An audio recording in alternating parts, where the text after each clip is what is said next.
Hello, hello, hello, and welcome to another edition of the Big Freaking Friday Show on the College Football Mafia Network. I'm your host, Nathan Bomber Brown. With me is my co-host and Ute. We're going to excuse him tonight. He's got a anniversary party, I believe they're in Maui or something, that they were able to do, so we're going to forgive him. But Moen is here tonight, of course.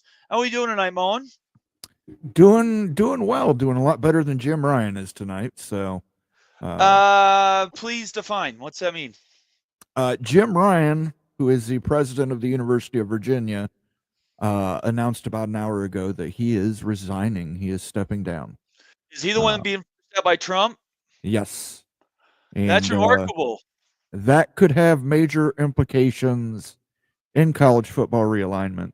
Um, we'll have to see who gets in there, who the new president is, and which way they may lean, because could certainly affect things.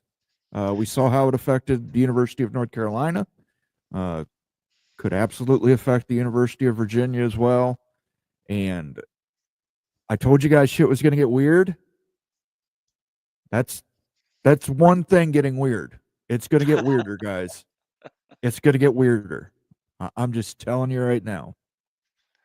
Um, it's interesting that that we're having everybody warned last fall the political ramifications of the election we're going to sort of bleed through into this next couple years in college sports, and obviously this is one of those situations where it's pretty interesting to see an administration be able to force out a governor or any controlling partner to a university.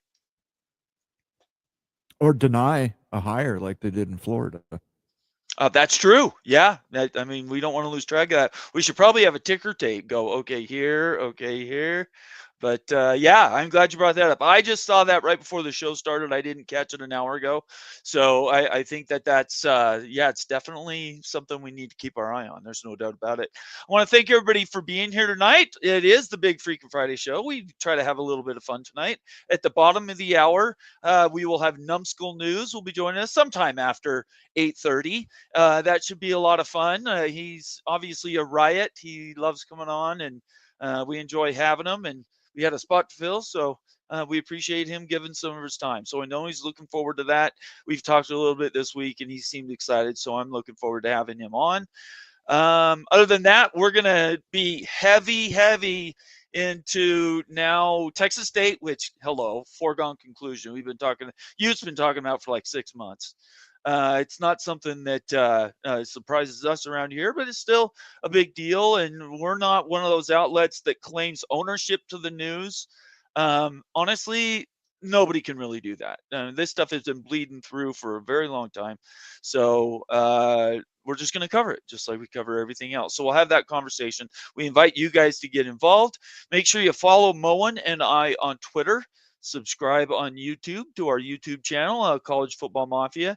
If you are on X watching right now, at some point, Moen gets antsy and he's going to pull the pin and we won't be on X anymore. In that case, I would encourage everybody to jump over to the YouTube page, College Football Mafia, and subscribe.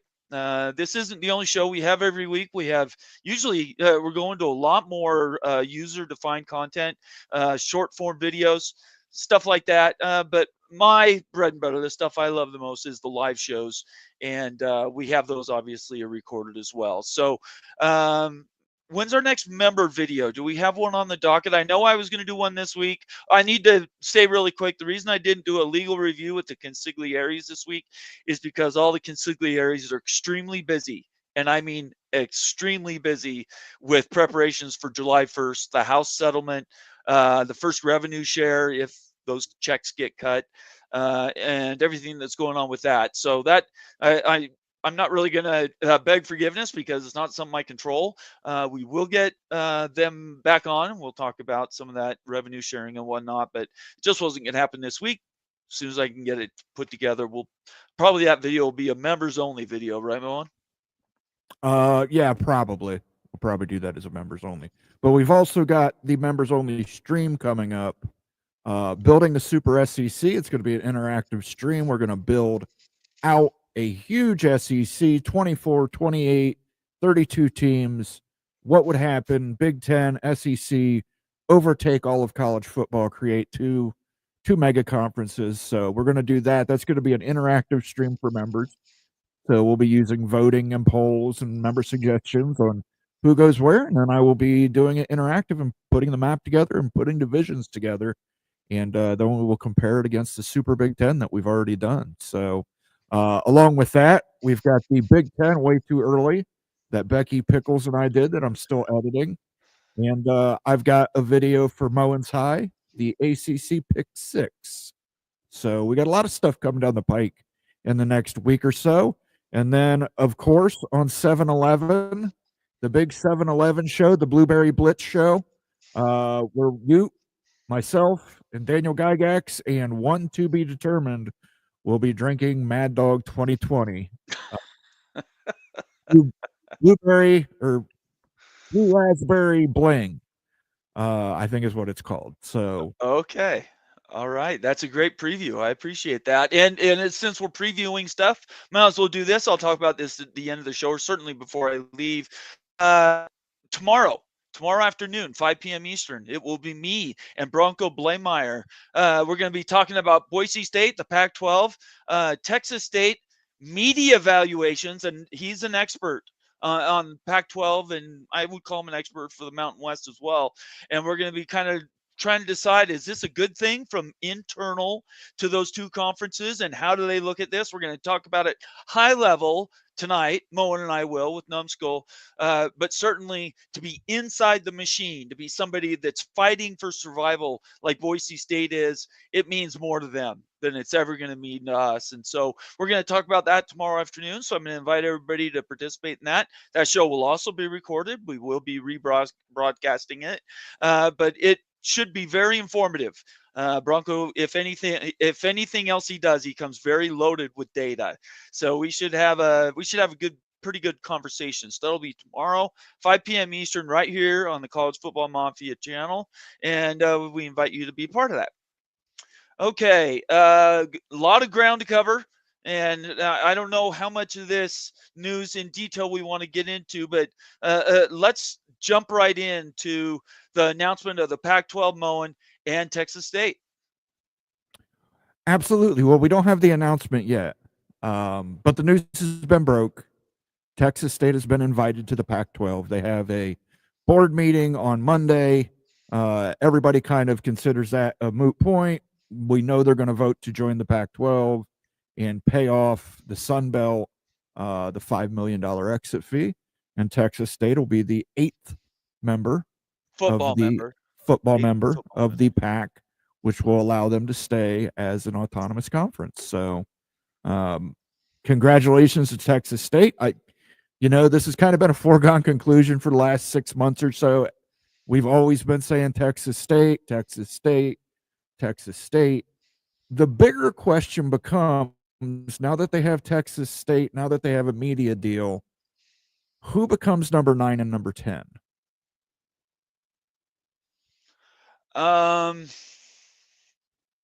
In my opinion, I'm not sure where they're going to rush into. We in just a little bit, we'll talk about the difference in the media values and kind of who those media partners are. One thing we found out the end of last week, is CBS is jumping from the Mountain West now to the Pac-12 as a primary carrier of their football programming. So that is that's a major consideration. It changes the landscape, as it were. And now the Mountain West is just trying to keep their head above water. Yeah, I don't know where CBS is actually going to slot that Pac-12 game. Yeah, either do I. If they slot it right after that 3:30 game on Big Ten, that's a hell of a lead-in for the Pac-12. They only get 3 of those, though. In the whole season, they only get 3 of those. Yeah. Which would be great. I mean, that's fantastic for the Pac-12, right? We're Pac-12 fans around here. We're also fans of the Mountain West, but both Ute and I lean a little bit more heavy Pac-12. We don't apologize about that. And I think it's really interesting that now that Texas State, again, I like your words, foregone conclusion. One thing I would just sort of put on sort of the side is, you said autonomous conference. I don't think it does keep their autonomy. I think it keeps them an FBS conference. The autonomy piece only applies to Washington State and Oregon State. Okay. Yeah. Not a big deal. I want to make sure people understand in the Pac-12 land, you all want to be on autonomous conference again. We're not against that. I can't see a path forward to make that happen. I don't think the Big Ten and the SEC want to share anymore. In fact, I'm thinking the reverse is going to happen. More schools are going to get cut out of that pie. And eventually we're going to end up with probably 3 conferences. But by far, the Big Ten and the SEC are in the driver's seat. And Moen mentioned it at the lead. It's going to be very difficult to fight for the pieces of that pie. Yes. And yeah, shit could get weird. I like how you keep saying the weird part. I'm not sure what weird is anymore. We started off a couple of years ago what weird, and I'm not sure it's still that way. Well, I'm telling you, compared to what we've already seen, it's going to be weird. So, lots of moving things going on right now. It's kind of crazy. All these schools in the ACC have options. They have options beyond the SEC and Big Ten. Political games being played and moving around and putting people in power and taking people out of power. Yeah, that is definitely that's definitely the start of it. Here we go. Yeah, that's right. Buckle up. So now we're going to have a trickle down effect. And in about 3 or 4 minutes here, I'm going to get to shout outs. Don't worry. Everybody knows we always usually do a lead for about 15 minutes. If you're new to the channel, make sure you subscribe, follow us on Twitter, and turn on your notifications. I think it is important that we keep in mind that realignment never sleeps. And now Conference USA is going to be looking for a new member. Because they're losing Texas State. Who moves up to Conference USA? I don't know. What does the AAC do to maybe do some defensive measures against the Pac-12, continuing to push east? I don't know. There's rumors about Memphis. There's rumors about Tulane. There's members here, members there. University of North Texas also happens to have a Board of Regents meeting on Monday, but don't get it twisted. They're different school systems in Texas. University of North Texas and Texas State do not exist on the same school division level at the state, I guess, similar to what they have at California, where Cal State Fullerton doesn't necessarily associate with UCLA. So these are all things that we have to keep in mind when it comes to realignment. But yeah, tonight we're going to be talking mostly Pac-12 and a little bit of Mountain West. Yeah, and don't forget the letter Rice put out this week, the statement they put out, Very good. Yeah, you're right. I have that bookmarked. Yeah. Yeah, basically presenting themselves as well. So, and then the Louisiana schools, Louisiana Tech, University of Louisiana Monroe. ULM, yep. Yep. So, I mean, there's lots of, it's realignment's hitting the G5, G6 first. But yeah, and then like I said, I'm going to do that video on the Pick 6, and we'll see which G5, G6 schools make it into the new ACC. I love it because they are going to backfill. We know that. If anything, the ACC has learned to adapt. All right, let's do shout outs. We're going to start off at the beginning with Moth Prof 02. Good to see you, Moth Prof. Welcome to the show. Make sure you subscribe if you're new around here. I appreciate seeing you. Eat 'em up Cats. Do we know what cats he represents? Talking about the Texas State Bobcats. Okay, very good. Thank you. Let's go with Evil Badger 72, High College Football Mafia. Evil Badger is a member of the College Football Mafia family. Moen, how do they go about getting that little S symbol next to their name? It would be a little card symbol in the actual YouTube chat. We don't know why StreamYard does that, guys, but you would just click on a little cash icon, and from there you can become a member, leave us a super chat, leave us a super sticker, or gift a membership. Ryan Willie here, Evil Badger 72, has gifted a lot of memberships over the month, so you guys will get to participate if you were gifted one of those memberships in our members only stream and look at these members only videos that we are putting out. Ryan, a very valuable member of the College Football Mafia family, he is the one who put up the money for Ute to drink the 2020. All right. Evil Badger 72. Also, Ryan Willie says, seems like Wisconsin will still be able to recruit safeties. Is that it? South Florida. South Florida. How could that be possible at Rock and Rant? Yeah, Rock's not here tonight, but I will portend that to him on Sunday and ask him what he thinks of that. And I'm going to give you a little sounder here, Ryan. Yes, please. Thank you for the super chat, by the way. You're Absolutely. awesome as always. Look, there's nothing in the rule book that says you can't play drunk. Thank you, Ryan. Enjoy the concert on Sunday. I know you won't be there for the stream, but I will talk to Rock and Rant about 7-Eleven. Thank you. It's great to see you, Ryan. Appreciate it. Let's see here. Tim Bruckmiller, 1042, first. Actually, it looks like you're third there, Tim. But it's great to have you here. Go ahead. Big Lubbock is always first. Yeah, okay. Even all when they're like 109th, they're first. There you go. Appreciate you. And tell me what's going on with these names, Moen. I don't know if this is a YouTube thing. Yeah, YouTube has now added the @ symbol to everybody's names. Okay, so I happen to know Evil Badger. I do know Timothy Green, but like Tim, I'm sorry if you are the Texas Tech god that we know.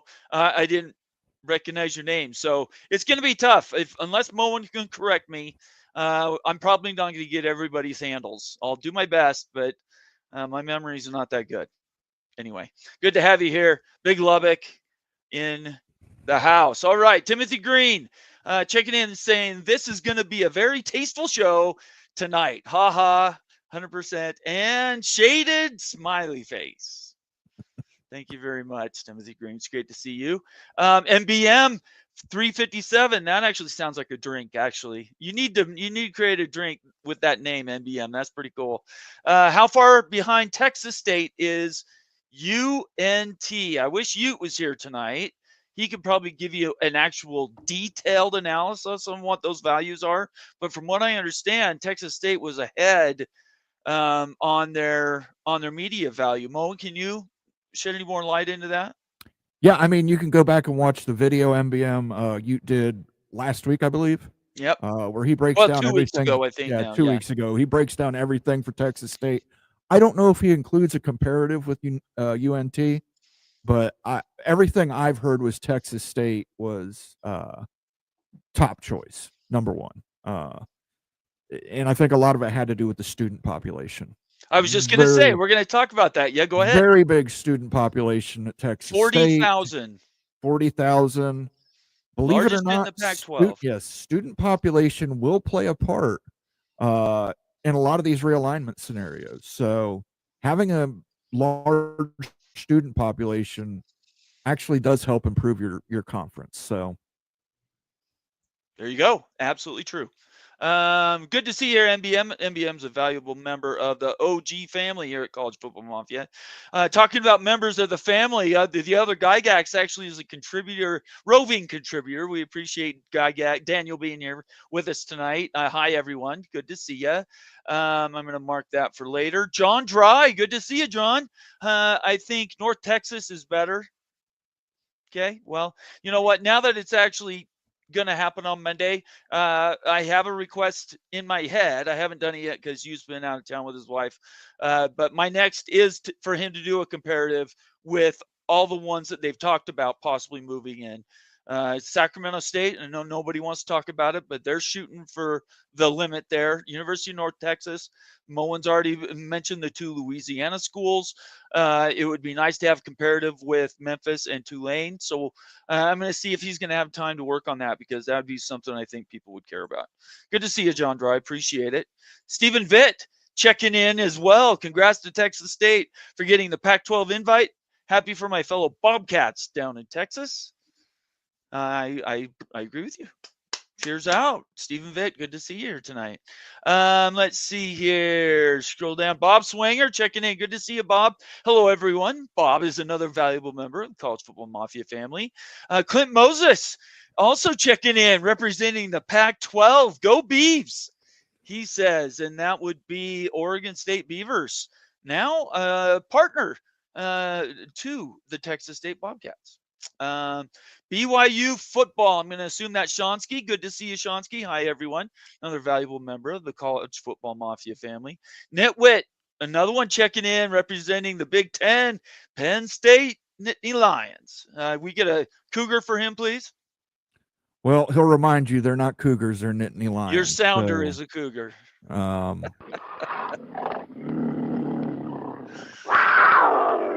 That's as close as I can come to a Nittany Lion. I appreciate that. Another glorious day in college football. Great to see you, Nitwit. I appreciate it. Another shout out from by Clint saying, Bomber, say 3 good things about the Pac. I'm happy to. One, the Pac schools are all some of the most beautiful, including Texas State now, beautiful destinations you could take for a road trip. I've been to Corvallis. I've been to Pullman. I've been to Boise State. I've been to USU. So Colorado State I've been to. Well, I've been to a lot of these. Have not been down to what is the town? I'm spacing it for Texas State. It's the one the San Marco. Thank you. San Marco River runs through there, and that's supposed to be absolutely gorgeous. So that's one thing. Next thing is in the Pac-12. I think with the schools you have now, you're very close to being able to monopolize the best G6 conference. I would like to get rid of the G6 reference for the Pac-12. If we could do that, you would be able to remove that in my mind if we could pull up Memphis and Tulane. I would love to see that. I'm not sure that's ever going to happen, though. And the third thing I'll say about it is that you're at Oregon State, and that's what I care about, Clint. So I appreciate you being here tonight. You know I love the Beavers. You guys are great. Jonathan Anderson. Good evening, gents. Picked up my 2020 today. Okay, Moen, who is Jonathan Anderson? I don't know, but he's a fan that looks like he's going to be joining us on the 7-Eleven show. We've encouraged everybody to join in. It's going to be a big show for us. So definitely be here Friday, July 11th. And we'll see you there, Jonathan Anderson. Thanks for stopping by tonight. It's good to see you, Jonathan. Remind us in chat who if you have an alias from being around here for a while. I'm going to assume you are if you know about this 2020 thing. I'm sorry, everybody. This whole thing with the naming convention, I hope it's not permanent. To follow up on Moff Prof, Texas State is going to run the Pac in less than a decade. Mark it down. I will say this. It's Texas. And of all the schools outside of Washington State, Oregon State, and Boise State, Texas has every opportunity to do that. Their population. Go ahead. I still think Oregon State and Washington State and Boise State to a lesser extent are going to run that conference. It's my understanding that Oregon State and Washington State still will be making more money than all the other members. Well, they have money in the bank that they can spend, and I think they get to keep all the playoff money or something. They've done something weird. Their revenue sharing is different. Yes. Boise State got a little bit of a different share, so the whole conference is sort of a hodgepodge of mix. Yeah, you're right, though. That's exactly right. I will say this, and I know people laugh. I've said the same thing about Sacramento State. Everybody right now is on a trial from 2025 to 2020, 30, 31. Everybody's in a trial that isn't in a P2 conference. That includes the ACC and the Big 12. Everybody is playing to be sitting at the big boy table. We don't know what that table is going to look like. We don't know who's going to be there, what conferences will be around. But we do know that if you want to commit and you put the money and everything else in it, like Texas State has done for the last 8 months to get into the Pac-12, that level of interest, that's how you're going to stay relevant. If you just sit back, drawing checks, and just hope you're going to be carried forward, and I'm not going to say anything about any individual schools, you're going to get left behind because it's not necessarily realignment anymore. It's more about consolidation. And you don't want to be left behind, I promise. In fact, I wanted to follow up, Mo, and you mentioned you weren't sure if Virginia was going to want to commit all the way. And you mentioned a couple other schools not willing to commit all the way to play big boy football with a lot of money. I mean, I think you're going to have to do that. I think everybody who's in consideration for one of these 3 or 4 conferences we end up with is going to pay big money. I just think, priorities. There's different priorities at different schools. Sure, you bet. I think Virginia is very proud of their academic profile, and it's going to be interesting to see who replaces Jim Ryan, who they get in there to replace him, because I think with the Florida, I think I might have mentioned it. I don't know if I did. If I did, I'm mentioning it now, or clarifying it now. When the Florida Board of Governors rejected Santa Ono as the president of the University of Florida, I know it ruffled a lot of feathers at the University of Virginia. So I don't know if this is going to impact realignment. I mean, it depends on who you get in there as a president. If we get a conservative president who's SEC leaning, sort of the way the University of North Carolina has, I think that's going to tell us a lot. But Virginia, it may still be in play. They may separate from North Carolina. They may not want to be a part of the SEC. What time will tell. That's the wonderful thing. We know time will tell. Stormy Cyclone, another valuable member, OG member at this point of the College Football Mafia family. Hello, guys. Bottoms up. There you go. Absolutely. And Stormy Cyclone actually paid for the shipping for Utes 2020. So wow. Okay. He was all first, right. So there we go. Thank you, Stormy Cyclone. Hummus Hero 9428. Good evening, Bomber and Moen, and the chat. Thank you so much. Welcome to the show again, Hummus Hero, and thanks for representing Ohio State. It's not like Moen does that at all. Jay Chapman checking in for the SEC. No SEC expansion without North Carolina. There you go, Moen. Good to see you, Jay. Thanks for representing the SEC around here. Absolutely. They've got SEC people there. Becky Go Huskies, another contributor and member of the College Football Mafia family. Hello, all. Good to see you, Becky. Becky was going to have a party tonight, so we appreciate her spending some time with us. Morris Simmons, another valuable member of the College Football Mafia family, saying hello, everyone. Go Noles 2027. So he's hoping 2027 is the date for Florida State. I think that's going to be the date for a lot of people. Okay. Yeah, I'm not sure. We'll see. Yeah. I know a lot of people would like that. That's for certain. A lot of people are shooting for that. Just a couple more, and then we're going to get back to the stories. Becky Go Huskies had a $2 super chat earlier, and I wanted to make sure I covered that. Wild Ute University next to the Pac-12. At a full share. I think at a full, there you go. I like that, at a full share. That's something that, and one more shout out here, or actually two. Rich Austin Steele in the house. At Stormy Cyclone, I concur. Aside from Wild Ute, the rest of us are total holes. I'm not going to say the rest of it. And Dave's not here. Aloha, boys. Good to see you here. Dave's not here. Thanks for being here tonight. Thanks, guys, to you guys, both of you. I really appreciate you showing up this evening. We got go ahead. One more super chat here. Oh yeah, go ahead. I was just going to get to it. Go ahead. Ricky Tungate, the Indiana Hoosier, with a $10 super chat. Lots going on. Ricky, it's starting to get weird, my friend. It is starting to get weird. And you live in Indiana, I think. You know how weird it can get in Indiana. It's going to get weird here. I don't have a great Indiana soundbite. So I'll give you a little something from Semi-Pro. Look at this guy, so hopped up on goofballs and grass, he's got no idea what's going on. Thank you for the super chat, Ricky. Good to see you, Ricky. Ricky, you want to give a super chat, or a sounder to Becky really quick?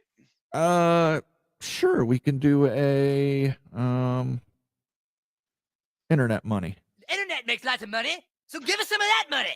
Yeah, give us internet money. That's funny. I remember the days when that was actually a thing. Enjoy your party, Becky. You came into work and it was like, okay, we got to get it on the internet. We got to farm these millions of dollars. Yeah, that was funny. A couple more and then we're gonna stop. I promise. Let's see. That would be Laura, right? Laura Weiss, Texas Tech, represented in the house. Texas Tech, obviously doing well in the NIL arena, recruiting players, transfer players specifically. Hey, y'all. Thank you very much, Laura. It's great to see you.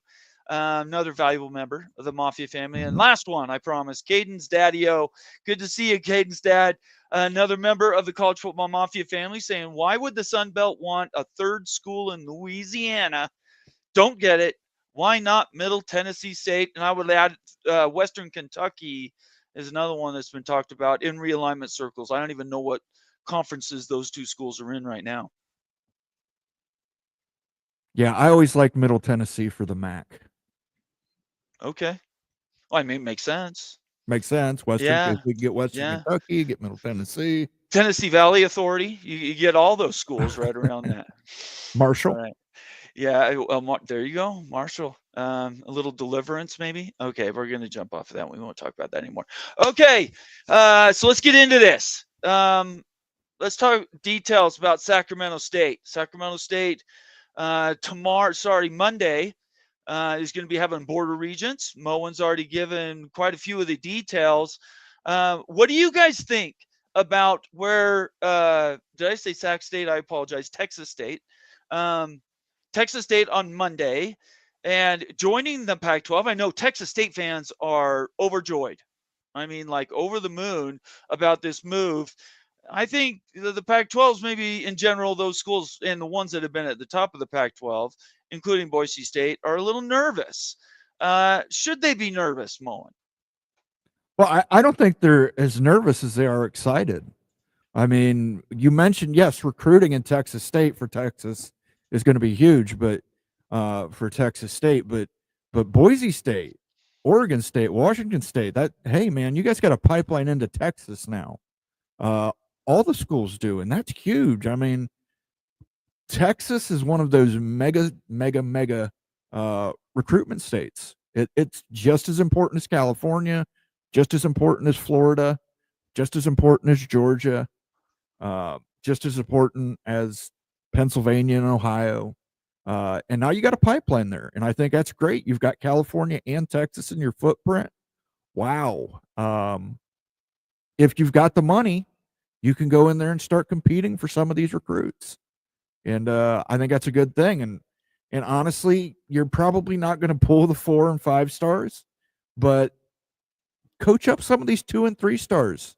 The only issue is, obviously transfer portal, getting poached, players poached off of you. But I think it's a big deal for everybody in the Pac-12 to get a footprint in Texas. Recruiting, especially, you got a pipeline. It's fantastic, or it should be. I love this. I don't know who created this. You know how it works on Twitter. You right-click, save picture. So it's hard to attribute pictures even to individual tweets. But I really love this picture because the Pac-12, it's ironic. It shows the waves at the top, has the mountains, has valley, and then it has Bobcats right in the middle. And I think that's a pretty cool visualization of what this conference is trying to do. They are trying to be the preeminent outside of the Big 12 conference on the West Coast. And I think you have to pat everybody on the back there trying to get this done, even if we have to admit that Teresa Gould really screwed up by not getting UNLV when they brought in the other 5 Mountain West Conference schools. Yeah, definitely. It was a mistake. There were a series of mistakes that happened in that whole ordeal, but it's good to see that the Pac-12 bounced back. They did the smart thing. They grabbed Texas State, which was the best available. Yes. I know they wanted to get those AAC schools, but those AAC schools are just not going to come over to the Pac-12. They believe they have a legitimate shot at the ACC and a potential to join an autonomous conference in the ACC. And yeah, we can talk about that next. PSU Nitwit's in the house. $20 super chat. Let's give him another sounder there, Moen. He's paying for it. Let's reward him. We'll give him 2. Yeah, go ahead. Very good. Let him cook. No, yeah. Let him cook now. Let him cook. I said, let him cook. Very Thank you good. for the super chat. Yeah, absolutely. Sorry, Mom. Penn State. Let's see. Remember, the Big East voted no on Penn State joining the conference. Things can get weird, Moen. Absolutely. They were all in on basketball. How'd that work out for them? Yeah, I mean, there's so many lessons to be learned. Antoine Johnson becoming a member again. I want to reward him and tell him that we really appreciate him re-upping his subscription. Thank you so much, Antoine. We really value you.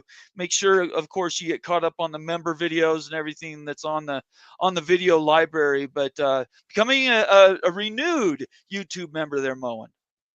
Absolutely. And he's a Sun Devil fan. I don't really know what a Sun Devil sounds like, so I don't have a Sun Devil sound, but maybe Matt Damon would play it. Do something. Matt Damon. Matt Damon. Matt Damon. Matt Damon. Thank you for becoming a member, Antoine, or continuing your Again, membership. becoming a renewed member. I wish that's something, and I know you talk to StreamYard all the time, but if there would be a way that we could find out if somebody's been a member in the past and they rejoin, people have different circumstances. They become members. They have to let them go for a little bit. Sometimes I feel bad if we don't recognize those people. Do you think that's something that could be turned on? That's on the YouTube side. So, okay. All right. And good luck getting YouTube to do anything. Yeah, no, I thought maybe it was a StreamYard thing. I know sometimes those things can work out that way. Okay, so let's do a little domino theory then. And again, we're waiting for Numbskull can join anytime. Let's just play it forward a little bit. Now Texas State has 8 football members. 2 questions. Actually 3. Which is the priority now? Trying to secure 1 or 2 more members, just focusing on the media deal and don't worry about bringing anybody else on, or 3, just getting to work and actually winning football games. Which of those is the priority now, Moen? That's a great question. I think focus on the media deal. If you think there's another media partner out there where you need more inventory for, I think you have to, well, let me roll that back. First of all, I think you have to get your stuff settled with the Mountain West. I know they're in arbitration and court hearings to try and get out of the poaching fees, and all that stuff. So I think the Pac-12 needs to resolve that stuff first. See how much money they are going to end up having to pay the Mountain West Conference. I know there's a lot of people in the Pac-12 who say, "Oh, they don't know them nothing. It's a moment." Okay. I do believe they owe the Mountain West poaching fees. So I think they've got to get that resolved first. That has to come first. And it matters because one affects the other, right? A lot of these things dictate other steps, whether they're priority or not. It really does make a difference, and perception is everything nowadays. You do want to be perceived more as the elite conference on the West Coast, or just behind the AAC? Because now, next question is, and this is the poll I'm hoping you can put up, Moen, is what do we assume the media evaluation is going to be? I have 2 questions tonight. This will be the first one. We'll do this for about 15 minutes, and then we'll do another one after about how many media partners they may have. But let's do 7 to 8 million, 8 to 9.5, and then plus 9.5. And those are the 3 options. You don't have any other options. I guess you could do sub whatever 7 or whatever. I don't think we need to do that. I think 7's probably the basement. But let's see what people think. I need your feedback, because in my head, I have a pretty good idea what I think it's going to be. I unfortunately think it's going to be between 7 and 8.5, and that's not enough. That's not enough for the Pac-12. There's Numbskull. How we doing, brother? What's up? I made it. You made it. We appreciate you. So Moen just put a poll up. I asked him to do. Let's just drop you right in. First, why don't you introduce yourself again and tell everybody where they can find your stuff? Numbskull News. You can find me at Numbskull News. YouTube, Numbskull News on X. I ain't on nothing else. And just some idiot on YouTube talking There you football. go. Join the party. Okay. Okay. So what do you think the Pac-12 media deal is going to be? So 7 or below, 7 to 8.5, or 8.5 plus? I'm going to say 10. What? I'm going to say 10. Okay. You better justify that number. I can't. Okay. All right. I can't. I'm just- what I'm makes just you say hoping that- 10 then? I'm just hoping that, the content itself is valuable enough for 10. I'm hoping that for those guys. I'm hoping for the best for them. This is me being a nice guy, Bomber. Yeah, I was going to say you're not normally that nice. You're being very forgiving. I think, well, before I go into my little bit of analysis, Moen, what do you think the number should be? I think it's going to be 10 plus. Boy, I you do. guys. And I'm going to justify it this way. I think there is a desire for more football on broadcast networks. I think more broadcast networks like CBS are getting involved. Again, it's not just 3 games. It's 3 games minimum. Becky 3 corrected plus us. technically. Yes, is they what the can have word 3 was. plus. So Yeah. if you're getting them in that time slot after the 3:30 game on Big Ten. Right. I think that you could probably get that up to 10 million, especially if you split it over. We've got to see how many partners it is right now. That's the but I second think- question. Don't get ahead yet. We'll talk about that in Second a second. question, but also they've had a deal with CW. Yep. If that deal continues, that's another broadcast. Next Star is on 75% of televisions across the U.S. It's another broadcast channel, another outlet for the Pac-12. So Don't I forget think it about can- Paramount Plus, dual broadcast as well. Paramount Plus, CBS Sports Network, Amazon. Yep. potentially Amazon, potentially Turner. Warner Brothers Discovery could be in on this too. So splitting it across as many partners as possible, I think they can, bringing it all together, get it up to north of 10 million per school. Now the question is going to be, is Texas State getting a full share, which I don't think they will. Yeah, I don't think I wanted them to have one. I'll be perfectly frank. I think they're more motivated if they were a full partner, but yeah, I get it. I understand. What do you think about the media share part of it, Numbskull? That's about right. I think, with enough media partners in the pool, and there's room for that. Like you said, the West Coast stuff. Yep. No one else really. The Big Ten can bring you a little bit of it. Big 12 can, but they're, all in West Coast, and there's value in that with those time slots. Worth 10 million, I think so. I mean, look what the Americans getting. They're getting 12. Yeah.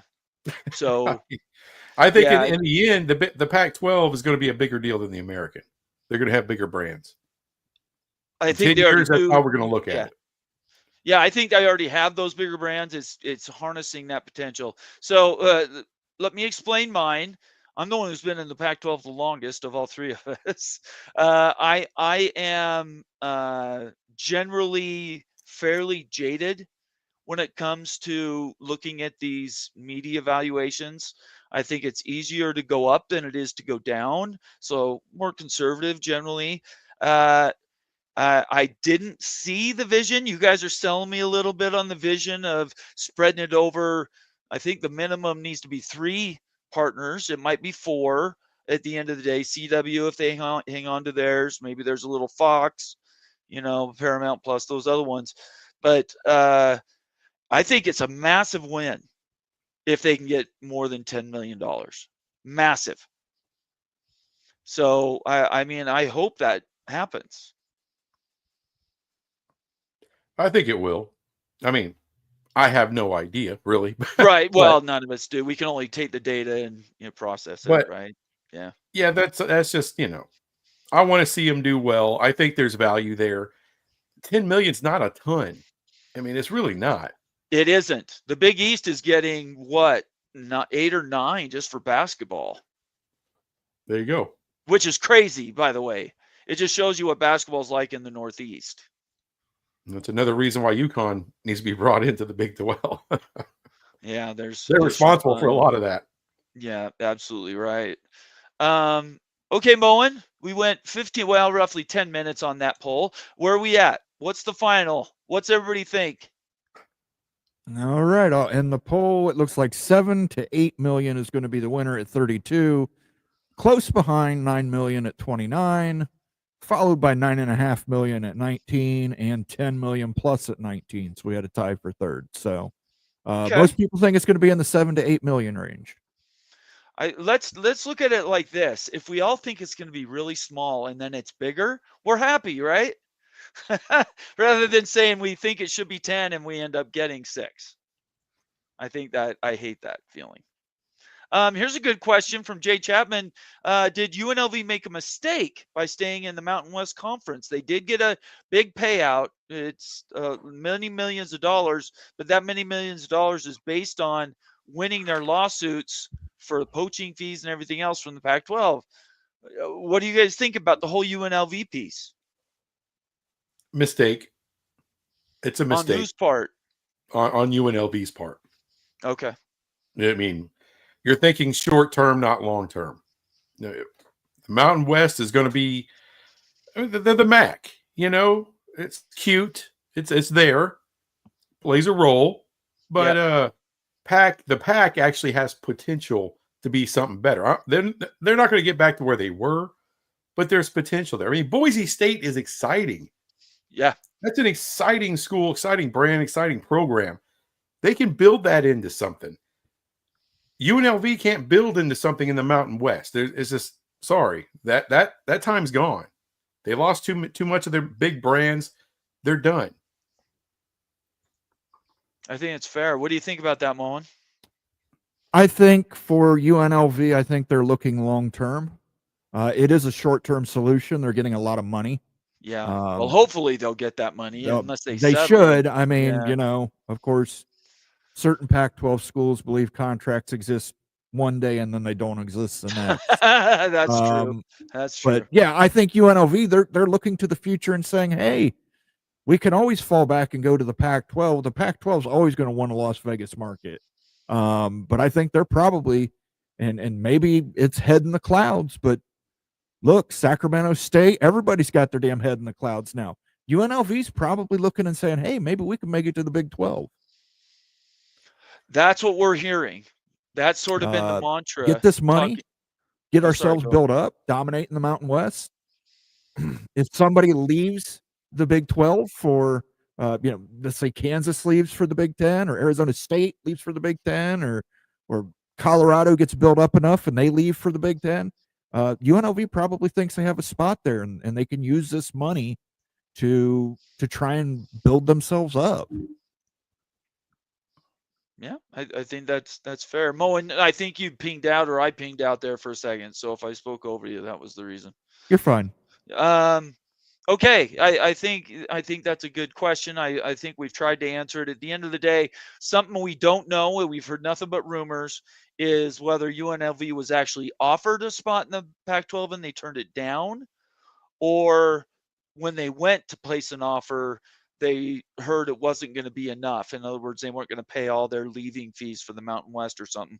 So over time, we're going to find out more of those details about how that actually went down. But it's definitely a big deal. The difference between the Mountain West and the Pac-12 right now is those poaching fees and those leave fees for the conference. Mountain West is counting on those for operations, promising those things ahead, kind of like debt spending. That's why they haven't settled, right? I mean, don't you think? Yeah. It's a mess. It is. It's absolutely. Yeah. And it doesn't hurt the Pac-12 at all, just to fight it and keep fighting it. It's like fighting City Hall. Outside of the legal fees. Yep. Yeah, they can afford the legal fees. Let's talk Texas State a little bit more. So we know they're coming in. They have a huge 40,000 student body. In Texas, that's not near the top, obviously, but for the Pac-12, it's actually it will be the number one school in the Pac-12 as far as it goes to attendance. So where do we think Moen thinks within 10 years Texas State's going to be something? How long do you think it might take, Nunschool? I mean, 10 years is reasonable. I mean, this thing's got potential out the butt. They're in the Right. Texas Triangle. It's the fastest growing area of the country, period, in the story. Right. That 40,000 alumni base, that's going to get bigger. It's from what I understand, a fun school, a cheap school. It's a lot cheaper than a lot of these other options. Right. But they're a good school, and they care about their athletics, and came into FBS, in 2012? Yeah, and it's they're not been already that long. Yeah, and they're already in the Pac-12. Right. And within 10 years, they could be one of the top schools in there, one of the top programs in football there. Now, basketball, I mean, I don't think anyone's going to top Gonzaga for a long time, but right. In football, oh yeah, Texas State can, be running shop there with Boise State after a while. I'm not a big believer in Oregon State and Washington State, by the way. Okay. I think their time has come and gone. And I think they're going to kind of sift their way down that league a little bit. Wow. I think San Diego State has a chance. Fresno State has a chance to be a bigger deal in that conference over time than Washington State and Oregon State. Interesting. That's interesting. I mean, it's Corvallis, and now you don't have those associations with those big brands anymore. Yeah, I'll just tell you. I'll just tell you, having been local to the schools that were old Mountain West schools, I don't know about that. I still think Washington State and Oregon State have a pull, but I do understand and I appreciate what you're saying. It is absolutely possible. Fresno State, San Diego State, anybody really could jump up. Boise State's made the commitment on football. There's zero doubt about that. Gonzaga's made the investment in basketball. Zero question about that. It's going to be, where does everybody else sort of sort out over time? Yeah. I mean, like I said, my money's on Boise State, and I think Texas State's got a great future there. Really do. Like, I agree with Mo. In 10 years, you could see them fighting for the conference championship. Probably before that, but as far as routinely being good, Texas State has got a lot of room for advancement. If they get the NIL up, where they can subsidize maybe $6 or $7 million. And I know that's a stretch with the amount of money they're making. To have $6 or $7 million in NIL for football will be difficult. But if they could pull that off, I think they could quickly climb to the top 4 of that conference, just because it's Texas. And people love playing in the bigger conferences. That makes people don't understand how much of a big deal that is for schools that are making that jump. It's light years different. Yeah, it was for TCU, right? When they finally got into BYU, Utah. Yeah, you bet. They got left out a long time ago, and they got back into the game. That's what it felt like, because they were bouncing around, Conference USA, Mountain West, just trying to angle their way back into the game. They finally got let in. Papa University of Texas Longhorns let them in. Right. And, I mean, it's just been a big ball of excitement there ever since. I mean, these guys are always on fire every year. Fans, the kids, everybody. So it's changed a lot of things for TCU in a positive direction. It can do the same thing with Texas State. Agreed. 100% agree. Absolutely. TCU played for a national championship already. I mean, right.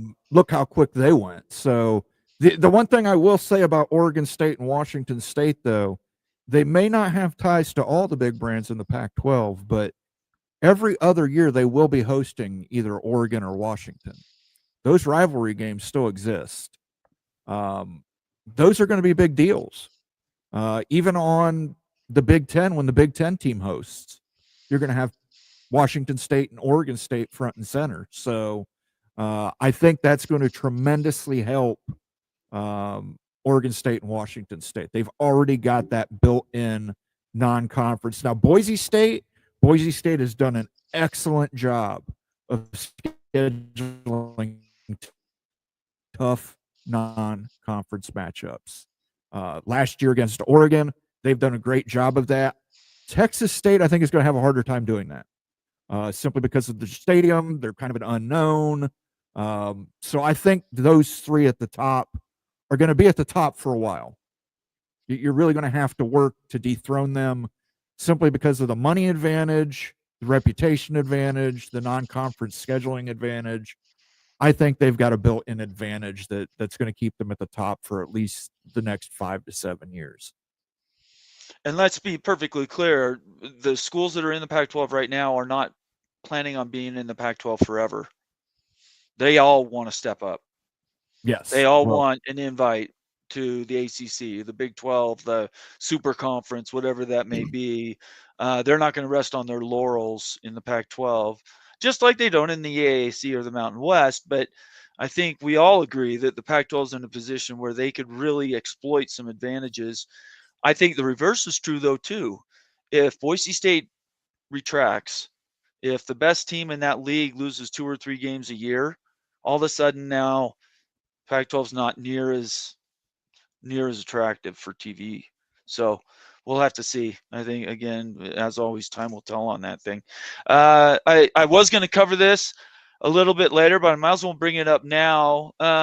In Too Deep, good to have you here, man. Thank you very much. I was going to cover this, so I saw this and wanted to mention it. Moen, did you see the Chuck Todd on 365?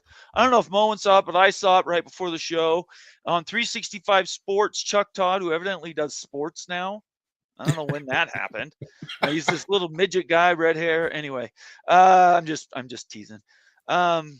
He's saying he thinks realignment in the Big Ten specifically happens sooner than later. And he talks about Miami. He talks about Florida State. He talks about North Carolina. And I can't remember who the fourth was. Virginia. Okay, Virginia. So what do you think about that? Listen, Chuck Todd, for those who don't know, former host of Meet the Press. Yeah, he was a news guy. Yeah. NBC news guy. He's a college football fan. So I was actually talking to Greg Flugar before the show tonight, and it's one of those things that Chuck Todd knows a lot of people in politics, and Chuck Todd knows a lot of people in sports, and those two are becoming more and more closely tied together. Especially with the House versus NCAA getting codified. Not yet, but I'm just saying he knows people in the government. So right. I tend to take what Chuck Todd says. One, he's saying it as a fan. He's not saying it as I know this for a fact, but I talked about it on the last Moen After Dark. There are so many game theories out there, guys. The Big Ten has all their game theories. The SEC has all their game theories. But they can change on a dime. Again, Jim Ryan resigning from the University of Virginia tonight. That could potentially be a huge change in conference for the Power 2. Do they get a pro SEC guy in at Virginia? Do they get a pro Big Ten guy in at Virginia? Do they get a pro ACC guy in at Virginia? So I listen to Chuck Todd. I think he's doing some of his own game theory as a fan, but when it comes to politics, he knows politicians. So I'm very interested in keeping an eye on him and what he has to say about House versus NCAA. Numbskull? Chuck Todd's a communist. This one.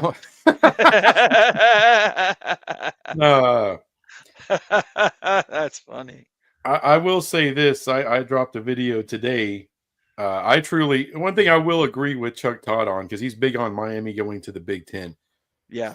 The more I look at it, I think that's the number one ad outside of Miami for the Big Ten. I think it's Miami. I think they check all the boxes except for pissing off Minnesota, pissing off I think Wisconsin. that's two different issues, though. I think, the Big Ten are backing up a member school. If that was Wake Forest that got that player, they would be suing Wake Forest. And Wake Forest ain't going to the Big Ten. I just think that's two pieces of business that are different. But I think Miami just offers too much. It offers premium matchups, which the Big Ten need. They got 3 media partners, big media partners spending big money. Yeah. They need more big matchups. They're all pissing and moaning about that. Miami can help provide that. Now, to me, I don't think it's Florida State. I'm starting to lean towards Clemson actually going to the Big Ten. The Big Ten. Okay. Now, half the reason I say that is just to kind of tick off Big Ten fans, just to kind of dig it in their eye a little bit. But Okay. it makes a lot of sense, though. I know educationally it doesn't, but let's not act like, Nebraska was some, big juggernaut in academics when they went to the Big Ten. They weren't. As a matter of fact, they were right on the edge of losing their accreditation in AAU. So, and they knew that, but they took them anyway because the ratings were too good. It's just too big of a brand. Now, I don't think the Big Ten think it would be a decade before they got it back, or they're still don't have it back. But I don't know. I think maybe Fox, CBS, and ABC can talk them into it. Like, hey, we're going to storm in here and get Miami. I mean, I think they're trying to work something out right now. They'll work out those exit fees. Oh yeah, I think the Big Ten, not really much as the Big Ten, but Fox, CBS, NBC, I think they're all over Miami right now. Man, you guys are so much more positive on this media stuff. I see things. It's okay. We can disagree. I'm good at that. I just don't think there's enough money for all these ads and all this movement and all this stuff, all these new conferences and media deals. I don't think. Look, I look at big macroeconomic stuff. The economy still sucks.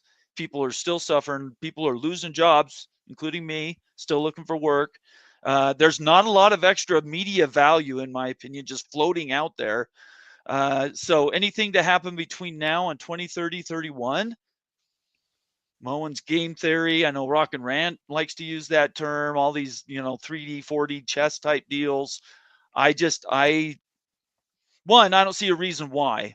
That all of my questions always come down to why. Why now? Why this instant does this have to happen?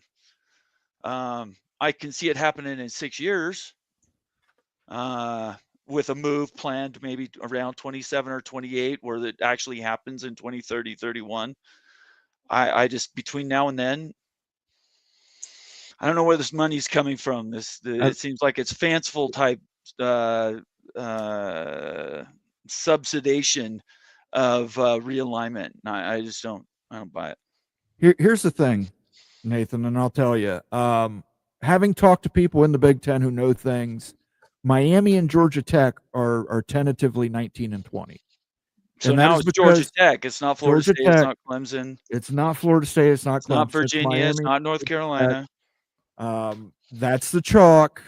Okay. That's because there are 3 schools in the Big Ten who acquiesced on Oregon, who were told that they were going to get a bigger say in who the next members would be on expansion. Okay. They love Miami. They love the market, South Florida. They love Atlanta. They love Georgia Tech. Georgia Tech doesn't have but 15 sports, but they want to get in there for the recruiting and the media markets. Atlanta, Miami, Palm Beach, huge media markets. They want to get in there.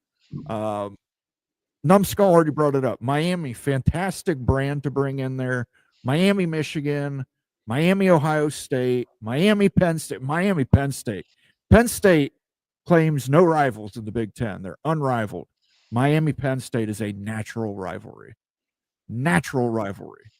Could be a huge game. Could be a season-ending game. You could have Ohio State, Michigan at noon, followed by Miami, Penn State. Huge potential. Where's the money coming from?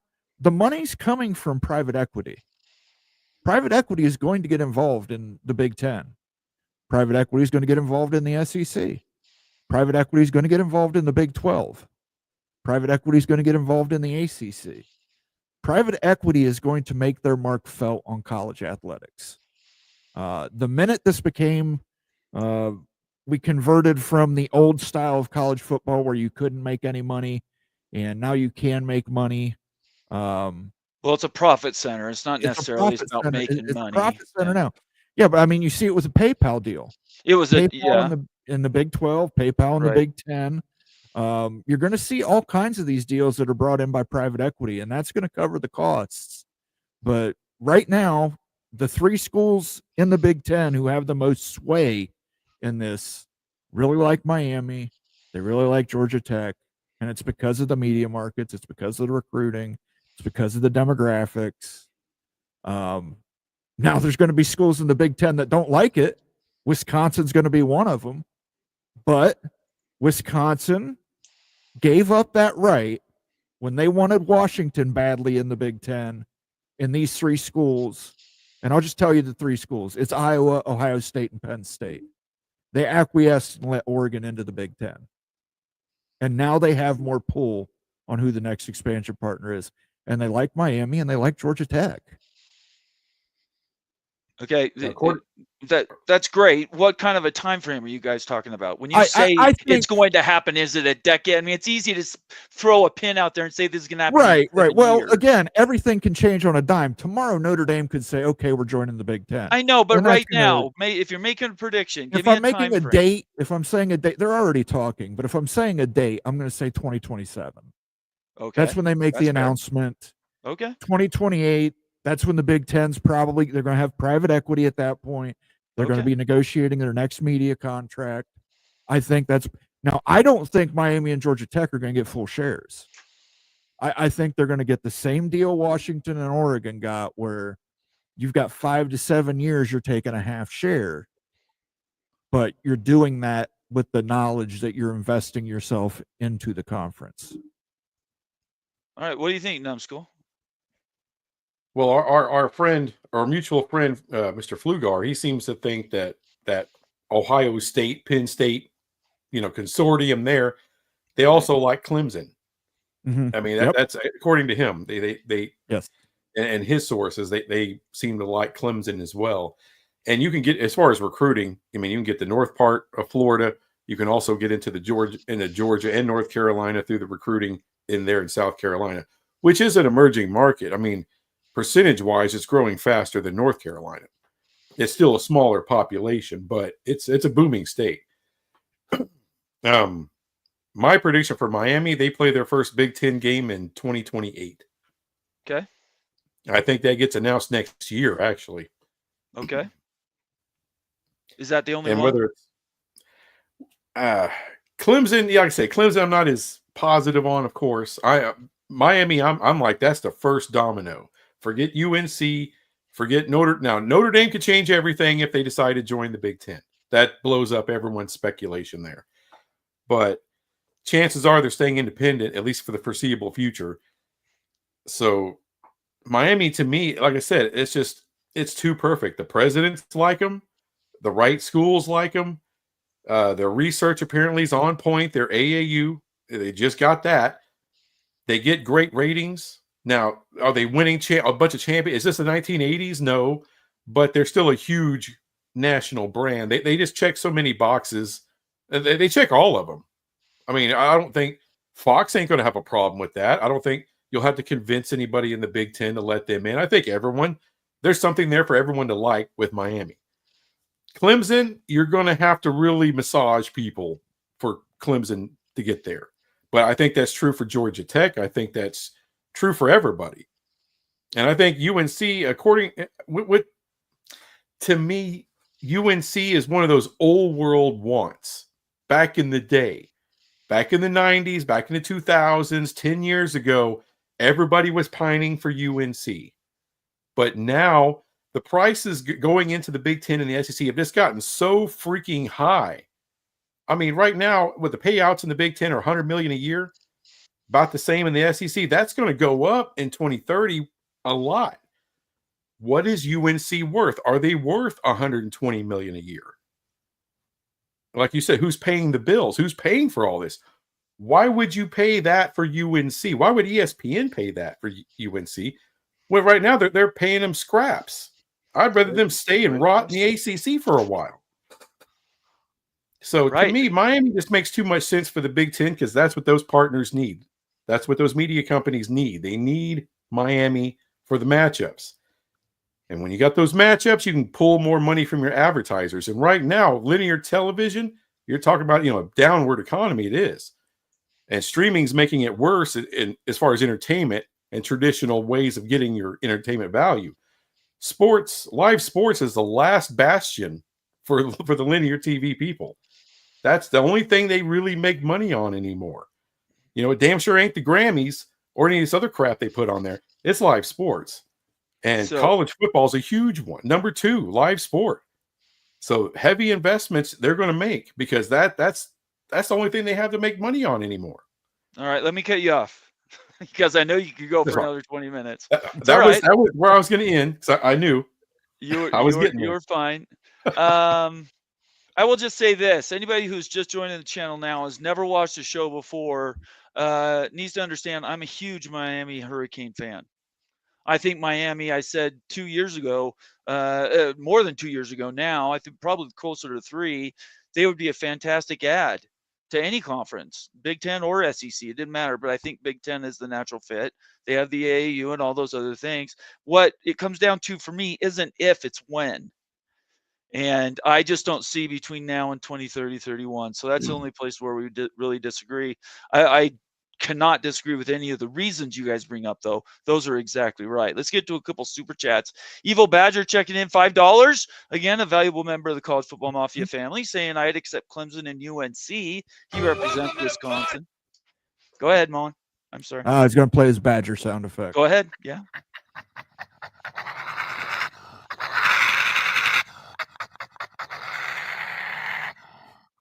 There we go.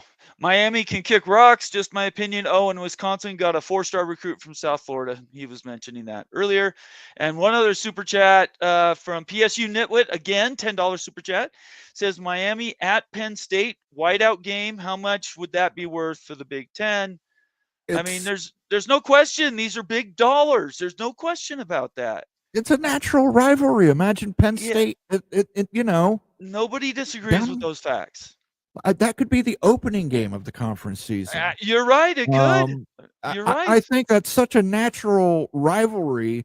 They say, hey, we're unrivaled, but I think that's such a natural rivalry that,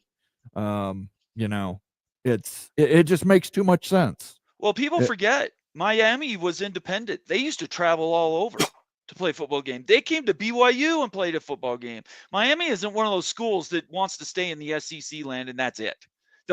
Georgia will never leave the Southeast, right? So it's one of those situations where I think Miami is they're used to working on their own. They don't need a huge apparatus. They do need money though. And that would be a good partnership on the AAU standpoint. So absolutely. I think it would be a great fit. It's just a matter of when. I got something for you. You're going to love it. Go ahead. Miami. Get a new tradition started. Miami versus USC, Battle of the Beaches. That's awesome. There you go. Boom.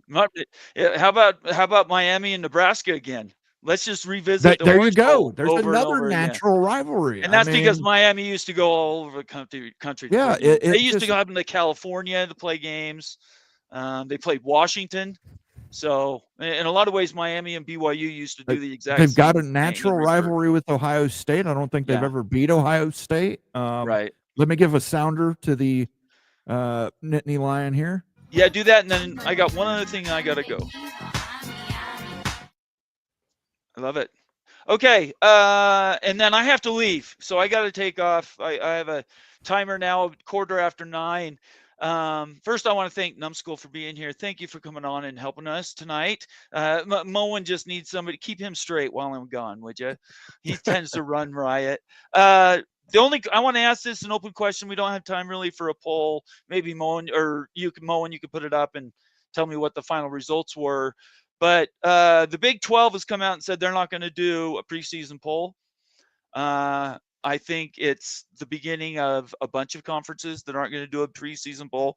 The Big 10 already doesn't do a preseason poll, and there's reasons for that. You don't want to predefine where your schools are going to be. You don't want to set an expectation like the Big 12 did last year.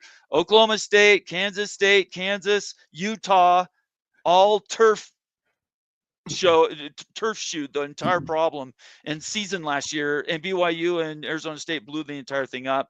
They don't want that to happen again. I think it's a very smart move to get rid of that poll. I wish all polls would go away. It's fun to ask, a show poll or something like that.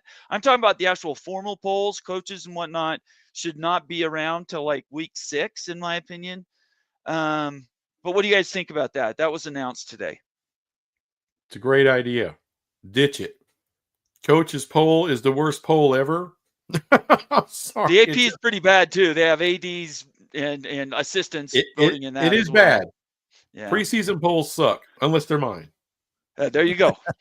And we'll have our own here as well. Moen, what do you think about that idea? Yeah, I don't like preseason polls. I don't like FPI. I don't like any of that. It's a preconceived notion that completely skews things as far as strength of schedule. I hate it. I don't like it. I'm glad the Big Ten doesn't do it. I wish nobody did it. At least, like the first poll should be the college football playoff poll. Yes, I'm with you. 6 weeks into the season. That should Let's be go. the first poll.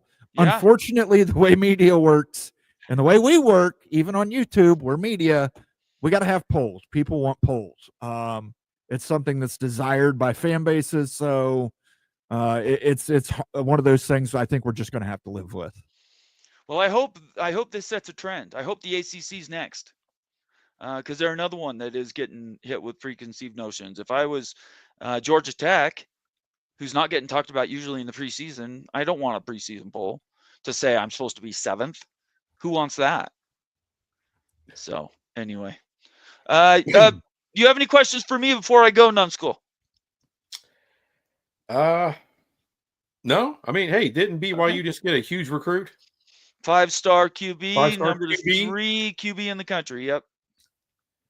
Hey, but who wants BYU in their conference? Apparently nobody. Well, I'm telling you right now, one, the Big 12 is very happy to have him. And it's our BYU best ad. It was a better ad than Utah. I'll tell you that. Yeah. Well, I agree with that. I appreciate seeing you. It's been a minute. Thanks for coming on. Help me out. No problem. And everybody have a great night, great weekend. Certainly stay out of trouble. I'm going to turn the reins over to Moen. Moen, thank you very much for driving once I take off. No problem. Salute to you. And then tomorrow, and you can remind everybody too, Moen, tomorrow, 5 p.m. Eastern time, it'll be me and Bronco Blameyer. We're going to be talking about the Pac-12, Boise State, media deals, the whole deal. It's going to be a lot of fun live show. I encourage everybody to join us tomorrow for that on the College Football Mafia family of networks, and that would be Network Family. Anyway, I appreciate everybody. Have a great weekend. Numbskull, you have a great weekend, and we will talk soon, okay? All right, man. Okay, we'll see you later. Bye-bye, Moen. Peace. All right, we'll see you. Thanks, Nate. So what are you drinking tonight, Numbskull? Oh, just Mr. Pibb, man. It's just nothing exciting. Nothing exciting. Well, we're drinking no whiskey Mad Dog tonight. yet. No Mad Dog yet. Now 7-Eleven, Mad Dog Day. What's the date on that again? 7-Eleven, which is we think is pretty funny considering 7-Eleven is a big supplier of MD 2020. The chat has voted that we drink blue raspberry bling, is what I'm being told it's called, and it tastes like a rotten Jolly Rancher. So we have 4 people drinking. It's going to be myself, Wild You, who accepted the original bet. Yeah, I saw that. And then our friend from Boone County, Daniel Gygax, and a 4th person to be determined. The Evil Badger wants it to be Rock and Rant. I don't know if Rock and Rant's going to do it, but we will find a 4th to do it. It should be a good show, should be a crazy show. We'll see if Nate can keep us on track for his hour and 15 minutes in. But I don't know, sir. It's going to be rough because, once you get that dog in you, right, things get crazy. So, well, if you need a backup plan, I'll do it. All right. Well, there you go, guys. Numbskull News has committed to the Mad Dog 2020 if we cannot get Rock and Rant to do it. Numbskull News will come on here and drink a bottle of Mad Dog 2020 Blue Raspberry Bling with us. So You heard it here first. That's a commitment from Numbskull News. Thank you, Numbskull. We appreciate that. I got an extra $1.50. MBM 357 says $20. When the going gets weird, the weird turns pro. Of course, that quote from the wonderful Dr. Hunter S. Thompson, author of Fear and Loathing in Las Vegas, happens to be my favorite book. Thank you for that, MBM. I'll play you a little. This probably doesn't make Numbskull very happy, but I'll do the Oklahoma State fight song here for you. If I can find it.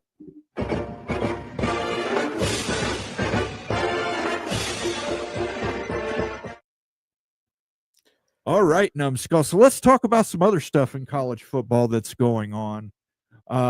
We talked about it a little bit, but I want to bring it up here if I can find it. I sent the link to Bomber, but he did not bring it up. There it is.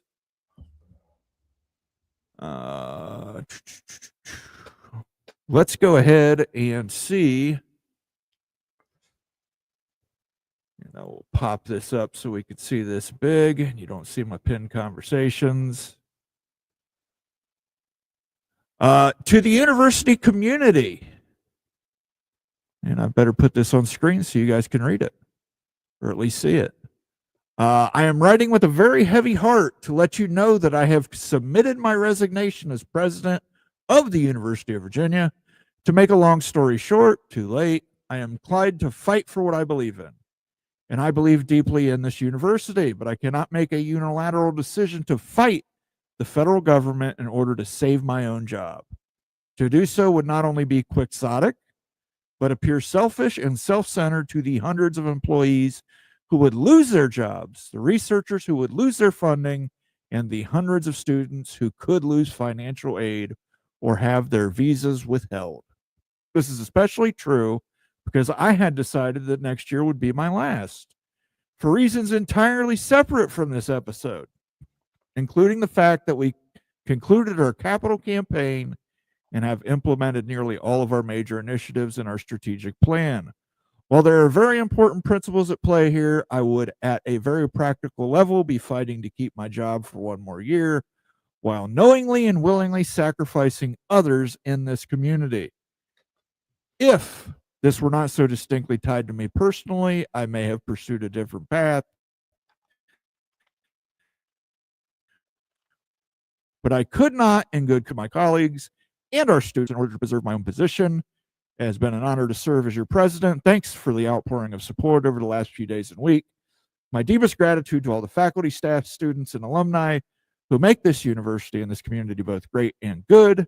This was an excruciatingly difficult decision, and I am heartbroken to be leaving this way. Best, Jim Ryan, President, University of Virginia. Obviously, this is political. He got a lot of political pushback. But it's interesting that University of Virginia is one of these prime candidates that always gets talked about in realignment. It's Virginia, North Carolina, Clemson, Florida State. That's been the chalk to the SEC. Obviously, this president probably wasn't very pro-SEC. In fact, what I heard from sources was the Santa Ono thing really ruffled feathers at the University of Virginia. Just want to see what your thoughts are on this. Do you think that the federal government or the Board of Governors of the University of Virginia move a more conservative president there, perhaps, or even a president that's less combative? Well, as they say, go woke, go broke, right? So things are kind of going, that pendulum is kind of swung the other way in that regard. I never understood Virginia tied to the SEC at all. That doesn't make any sense to me. That their viewership's dog crap. I mean, you got to really, or for the Big Ten for that matter. But academically, you can see them as a fit for the Big Ten, but the SEC, I mean, I don't know. I mean, what Tulane probably gets better. Marshall probably gets better viewership. It's just, you really have to stretch yourself to say why you think Virginia goes to the SEC. And it's such a long stretch. I can't do it. I'm not that flexible. So it sounds like he's leaving because I don't know, I guess he thinks he's making too much money and everyone else is set to lose jobs because they're losing research dollars because Trump doesn't care about your research. And maybe they're not doing the right kind of research, right-wing research versus left-wing research. I don't know. It's all this kind of crap going on. Yeah, but as far as Virginia to one of the big two conferences, that just never, ever, ever made any sense to me whatsoever. I've always thought that it was the prestige of the University of Virginia. Obviously, very old university, built or donated, the land that it sits on, donated by Thomas Jefferson, our third president, writer of the Declaration of Independence. They have their law school there is particularly renowned. And usually a lot of people matriculate from University of Virginia right into Washington, D.C., right into the Beltway, right into politics. And then you've got the DMC for the D.C. area. I think that the DMA mattered for the SEC, but it's interesting to me that all of a sudden we have this. Now, we've had the North Carolina president. Something similar happened at North Carolina where a more pro-SEC president was brought into North Carolina. I'm just interested to see if that's the case with the University of Virginia. Maybe Jim Ryan was a little too anti-SEC and they're going to move in somebody who's a little more pro-SEC. Yeah. And you know, I've heard people say, you know, relationships matter. So it depends on who this guy is and who he knows. That'll be important. But I would caution that relationships matter until they don't. Right. Until they kind of go along with maybe like a Vince McMahon. If you draw money, the relationship's there. If you don't draw money, yeah, maybe 100%. Not so much. 100%. And I think like I said, we can just look at it from a media standpoint and say, hey, look, their football team, dog shit. Basketball team sometimes has good years. Sometimes they're the number one seed that lose to a 16 in the tournament. But, you know, I think for the SEC wants them simply because it extends the SEC footprint. Get North Carolina, you get the state of Virginia, you've extended without breaking that contiguous rule. And you can say, hey, this is the old South. We've got Virginia, we've got North Carolina. But it's interesting to me that he has actually resigned. I think it's something we've got to keep an eye on, who actually gets in there, and what allegiances they may have to another conference. As I said, with the Sandaono thing, the Florida Board of Governors, when they stepped in, I heard that from people that it ruffled feathers at Virginia. I wonder if Jim Ryan wasn't maybe one of the ones who had his feathers ruffled the most. So it's definitely interesting that it comes out now, because you know that these conferences are, these schools, everybody's talking to each other now. Since the ACC, Florida State, Clemson, everybody's talking to each other. There's no more limits on who can talk to who. The ACC teams know their number. I'm sure Miami is negotiating with the Big Ten. I'm sure Georgia Tech has had talks with the Big Ten.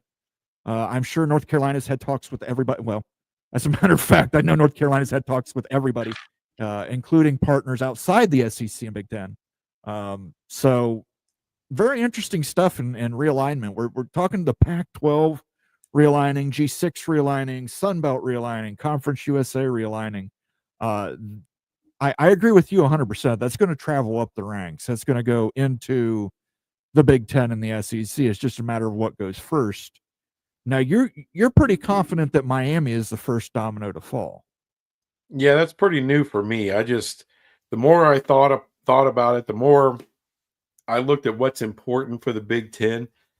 Miami is the only one that really checks the boxes. Like Florida State provides a lot, but I think there's presidents that don't like them. So you're going to have to try to find a way to make that happen. I don't think you have to find a way to make Miami happen.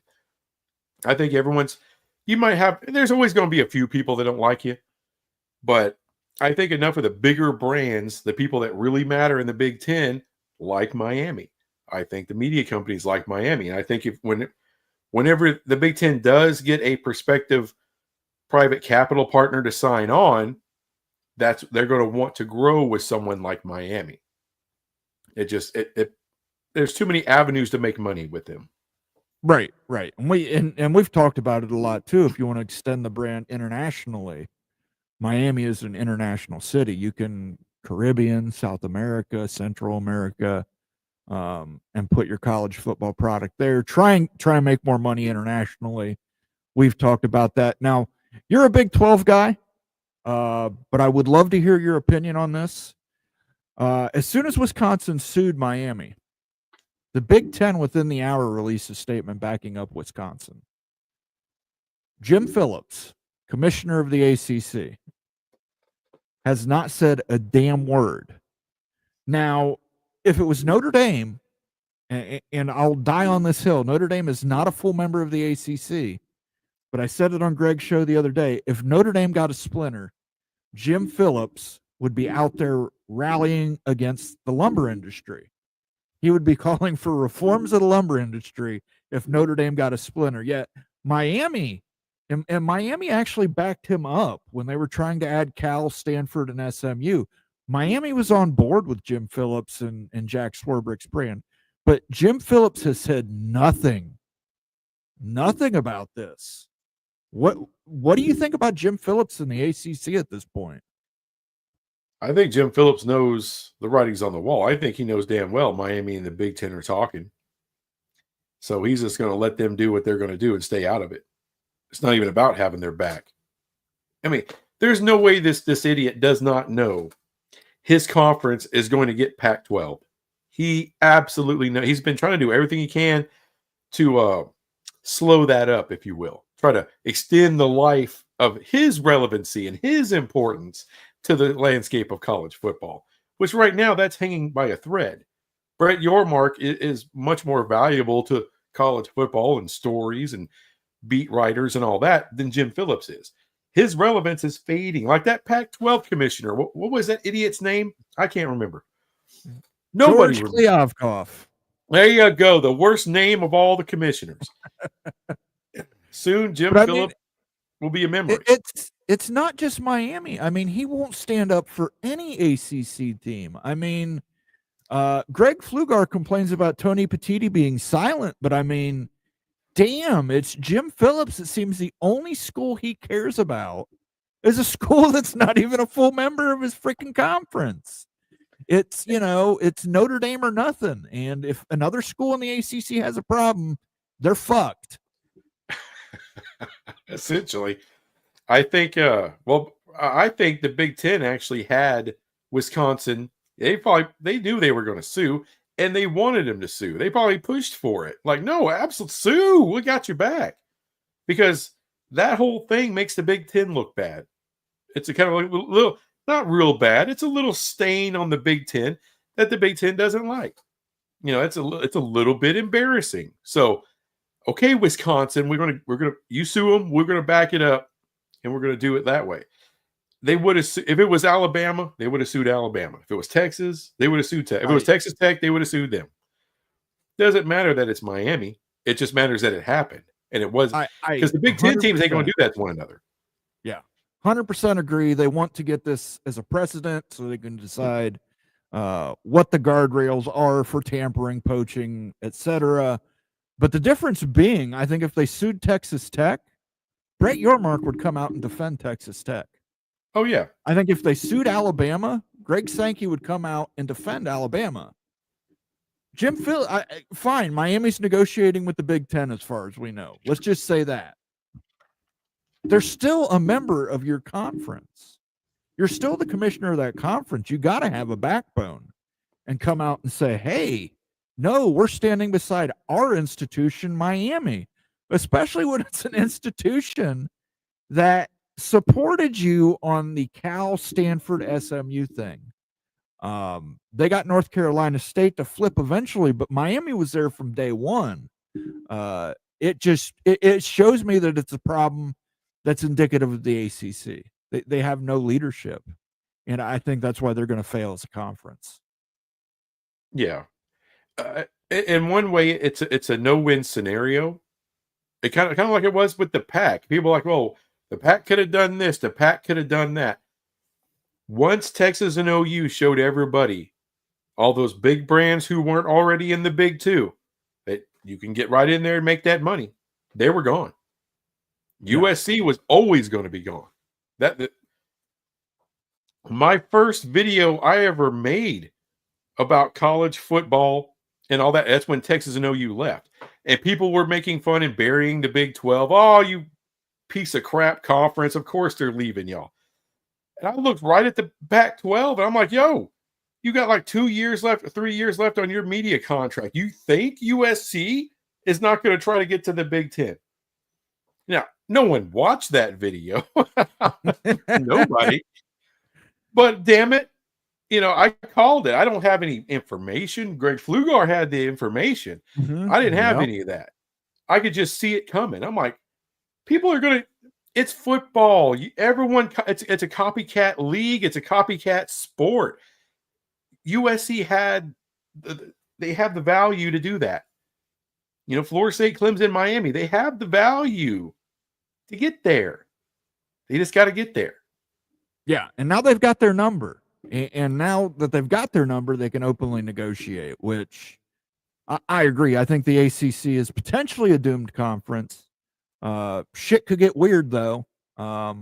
Clandestine phone calls where neither commissioner is involved. You've got Big 12 teams on a conference call with ACC teams on a conference call with no commissioners involved, but Smash Capital is involved. That presents an interesting caveat there we're looking at. Maybe there's a third conference that the ACC dies, but the third conference springs forth from it, and some of these ACC schools team up with Big 12 schools to form this other conference. Could potentially happen. We don't know what schools are involved, but could potentially happen. Yeah, I don't see that happening. I just don't think. Again, it's like when Balmer talked about, where's the money coming? Like, there's money there for the right move. The problem is, you form this new conference with Florida State, let's say Clemson and Miami, all your big dogs that are left in the ACC. Keep in mind, there are no big dogs at all in the Big 12. But, whatever you think, the upper crust, we know Arizona State thinks they're upper crust. They're not. Utah thinks that. They're really not. But all of them think they're that. They get together, form a new conference. The problem is, as soon as the Big Ten wants Miami, they're gone. As soon as the Big Ten wants UNC or Florida State or Georgia Tech or any of them, they're gone. Same thing with the SEC. This is why the Pac-12 couldn't get a media deal, because Oregon and Washington were already gone. As soon as they get that invite, they're gone. And that kills your value when your top brands are gone. That's what's killing the ACC right now. So whatever new conference there could be, it's dead on arrival, because those teams are going to leave. They're not going to get $100 million worth of payouts. If they were, then it could work. But I don't see them getting the kind of money that matches the SEC or the Big Ten. There's no collection of schools that's going to match that. You would have to get there with private equity, which, again, this clandestine call with Smash Capital, private equity. Smash Capital, for those who don't remember, is one of the private equities that had originally produced this concept of a super league. I don't remember if it was this. Yeah, Project Rudy was theirs. So could they be trying to say, hey, we can't get a super league. Let's do our own super conference and take some of these schools from the West, some of these schools from the East. Because, Florida State, and I'm not trying to piss off Florida State Seminole fans. I promise you guys, I'm not, but I mean, Florida State has done some things that have rubbed people the wrong way in the SEC and in the Big Ten. If Florida State doesn't have that invite to go somewhere, maybe it makes sense for them to say, hey, to Clemson, North Carolina, Virginia, hey, let's try and just cut off, as you likes to call them, milkers. Let's cut them off the teat and go with some of these schools in the Big 12 and take the best of the rest, if you want to call it that, and form our own conference. Like, let's say from the Big 12 they take a TCU, for example, Dallas market, huge market. They take Kansas, blue blood in basketball. Colorado with Deion Sanders, they take Colorado. They keep their academics by taking Stanford and Cal. And then from the ACC, they take somebody like a North Carolina, Florida State, Clemson, Virginia. I mean, there's options there. There's this potential there. I shouldn't say there's options. I shouldn't say that this is something that's written in stone. But I'm just saying this could be a potential pathway for these schools that don't have options, like Florida State. If Florida State continues to rub the Big Ten and the SEC the wrong way, and they need somewhere to go, they could be a key brand in a new conference. Here's my thing. Because it's Smash Capital, it's the Project Rudy people. They're all about Super League. So when I first heard that, my mind went to merger, first of all. Not trying to build some little 16 team, but actually something with a huge, vast arsenal of content. Now, Wake Forest ain't worth a ton. You know, neither's UCF, but they're all power conference schools. They're in good markets. Combine all that together, sell it all together. You know, that makes sense in that regard. Trying to build this new fantasy football league type of conference with all your top brands wanting to get out. it just doesn't make sense. But it makes sense if you're going to merge the whole damn thing together and have some huge coast to coast, you know. Right, but you would need that in order for that to happen. You would need some people to leave. Like Miami, Georgia Tech would leave for the Big Ten. North Carolina, Virginia might leave for the SEC. Clemson, Florida State might go to the SEC. And because I mean, if you just can't combine the ACC and the Big 12, it doesn't work. There's just not enough value there, I don't think. I think there is with content. Just the markets they're in and the content they provide. All these media companies, they do need this. Like I said before, in the live sports is the last bastion for linear television. And it's the first thing that the streamers want to get a hold of is big time live sports. They're going to be willing to invest in that. So to have control over that much content kind of makes sense. I know it's kind of it flies in the face what a lot of people think and other forms of realignment that we've seen, but you know, because the consolidation makes sense, or somebody leaving the Big 12 because they're pissed off at Texas. We've seen that. Or, you know, USC leaving for more money, Texas and OU leaving for more money, Florida State, Clemson, Miami leaving for more money. All of that makes logical sense. But there's a lot of value in this in a tier 2 conference, especially a big one, and you have it all together. Multiple. So take what the Pac-12 is trying to do and multiply that many times with a lot more teams. They get a lot better ratings and have a lot more value. All time slots. That's worth something. And it may be worth something to Smash Capital. And they may not stop there. They may want to put some other things with it. The Big East, for instance. And let's really split off that basketball and have a whole separate media rights deal just for basketball. That's a possibility. And the Big East gets $9 million per school. I mean, what do they get when they combine it with the Big 12 and the ACC's basketball brands? That's a great point. And streamers, we know, are willing to overpay.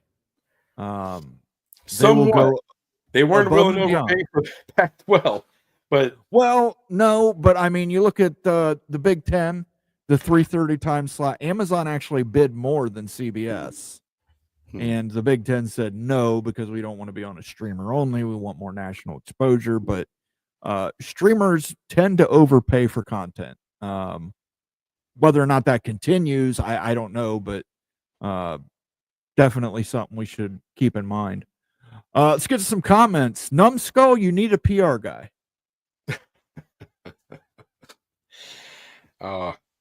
they ditch me the first chance they get. Day One Rob says Numbskull. Fist bump.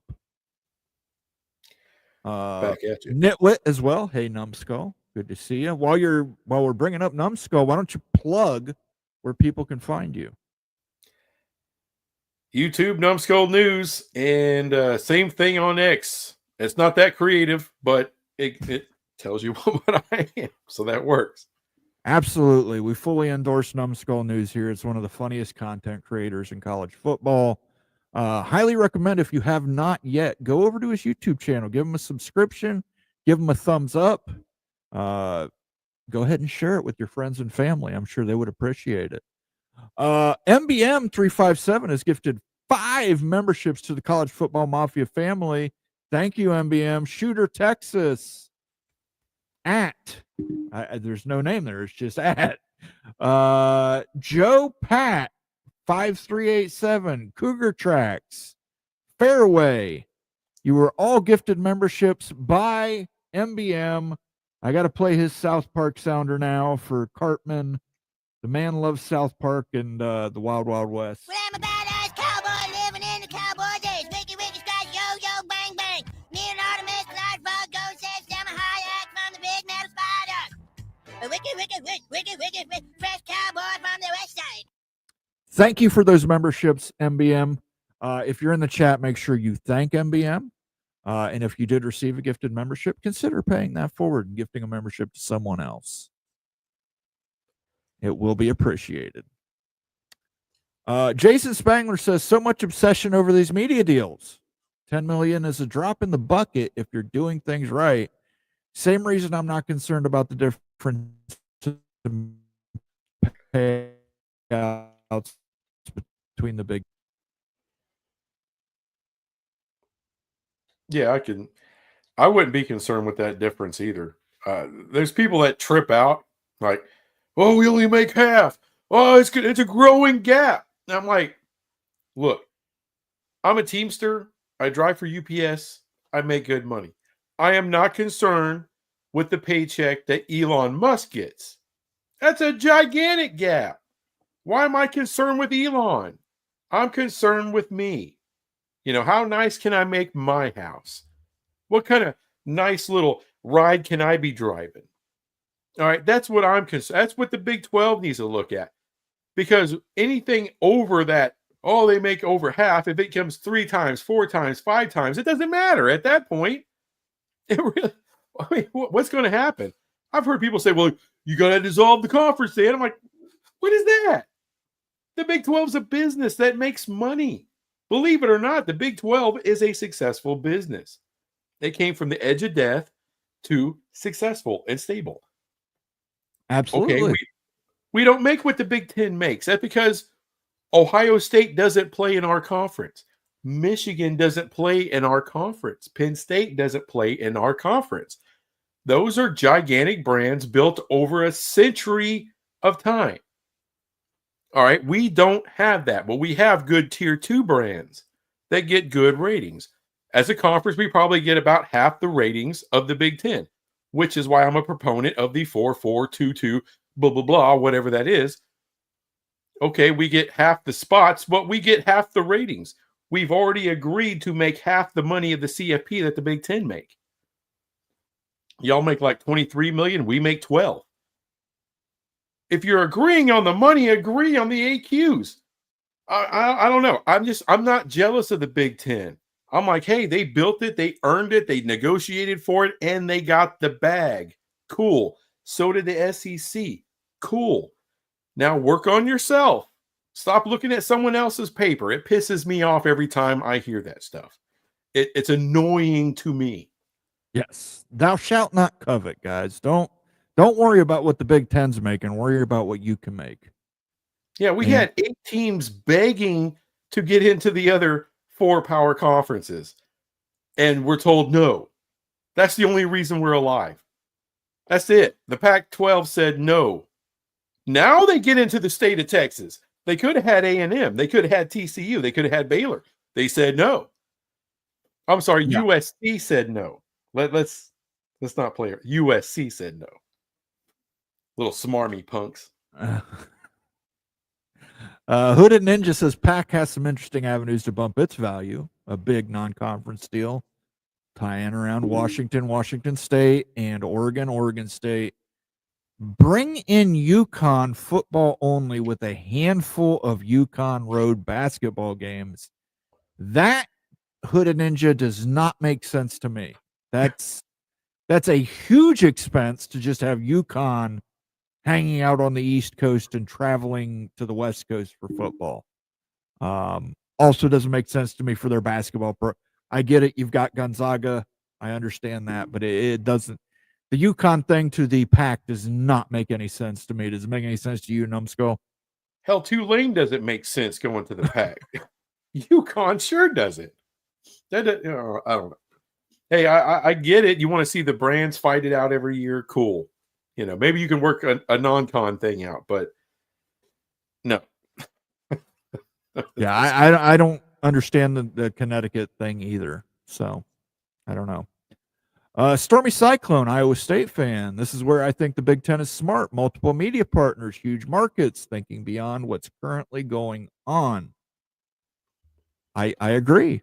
I think the Big Ten is, and the SEC to a lesser extent, but I think, they're looking to the future. This PayPal deal is huge. From what I've been told, this PayPal stuff, it's not just marketing. They're going to integrate it into all these universities to the point that they might put a PayPal chip in student IDs.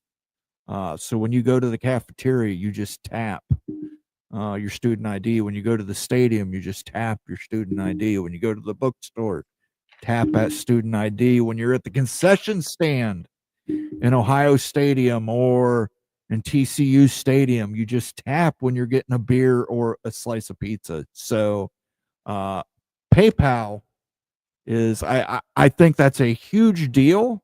From what we've heard, it's only like $1 million per Big 12 school. But I have to think that everybody is getting some kind of cut from that. Yeah, $1 million per school. I'm not turning it down. Yeah. You want it? You kidding me? You got conferences out here hoping they get 10 just from all the media rights. You tell me I get $1 million from PayPal? Okay, sure. Yep.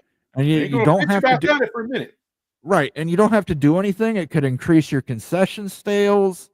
It could, it makes it easier for you to make paychecks. You could do it with your staff. I mean, yeah, this PayPal deal is, from what I understand of the PayPal deal, what I've been told, it's huge. It's just vertical integration throughout a university.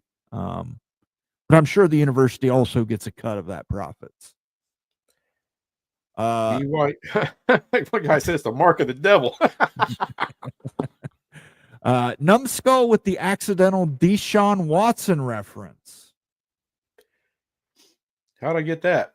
I have no idea. But listen, I'm not a Cleveland Browns fan, but I do enjoy their misery. So, as a Cincinnati Bengals fan, so more Deshaun Watson as we can get it. Hey, I love a good rub too. Yeah. He loves it as well. He just loves them happy endings a little too much. Jason Spangler says the PayPal idea is the most harmful thing you can do to student athletes. I can't believe it's going forward.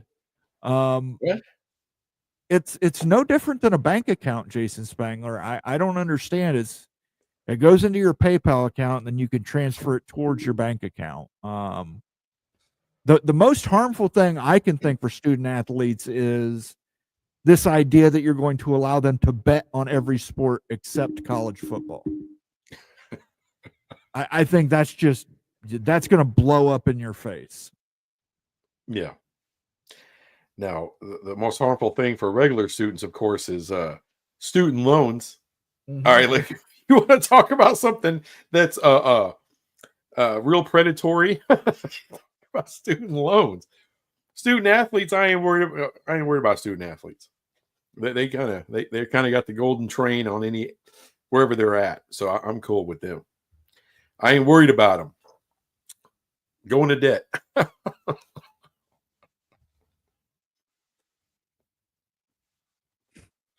Jose, our resident Trojan, said, well, USC said no in 21, but back in 2010, Stanford Cal said no to BYU. Then Texas wouldn't let go of the Longhorn Network, and Pac said no to the Texas and Oklahoma schools. Yeah, that Longhorn Network did a lot of harm to the Big 12 outside of Texas. Yeah, that's one of the reasons I'm glad they're gone. I mean, sports talk radio here for the last 20 years have been going in on Texas, UT, the greed, that Longhorn Network crap. You know, it's like, dude, we know you're a big deal. We know you're a big deal. You're the biggest school here. We get it. Especially when everyone else is in any other big brand is wanting to get the hell away from you. We get it. So by the time you get to they go to the SEC, like, good, please get the hell out of here. I want to be able to enjoy college football. Now I can. And how many times during that 20-year period did we hear Texas is back? Half 3, the time, 4? Yeah, 3 or 4 times. You know, I mean, they're iconic sportscaster calls of Texas is back after they beat Notre Dame. So yeah, not quite. Not quite. They never quite got over that hump, and they still haven't. Strip 6, Ohio State wins. Dumping thousands straight into someone's phone without much management or guidance is wild. That's all I'm saying. I agree with you, Jason Spangler, but you got personal responsibility. I get it. Their kids, they're 18, they're 19, they're getting 40,000 dumped into their account, but some of that has to fall on them, or their parents, or their guardians, or I mean, it's not the responsibility of the school to tell these kids how to spend money. What do you think NIL is? I mean, you're talking potentially millions of dollars going into a kid's bank account. And that doesn't always end very well. It's a little Darwinism.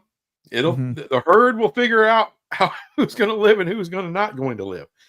So hopefully they got some good parents, or at least a good agent that can set them up with a money person.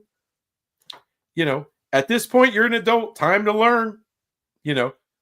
Not everybody gets thousands put into their account and have to learn that way. A lot of times you're just broke and you're barely you're living in your car, or something like that. So there's a lot worse blights on the youth of America than having money in your bank. Absolutely. And sometimes you learn the biggest lesson from falling on your face. So maybe it's not the worst thing that they fall on their face in college. That way they don't fall on their face in the NFL. So personal responsibility. I'm a big fan of that. All right, we're going to wrap things up. Numbskull, thank you for joining myself and Nate tonight. I appreciate it, sir. Go ahead and tell them where they can find you again before we take off here. Numbskull News on YouTube. If you can't find that, you're blind or you don't have fingers to type with.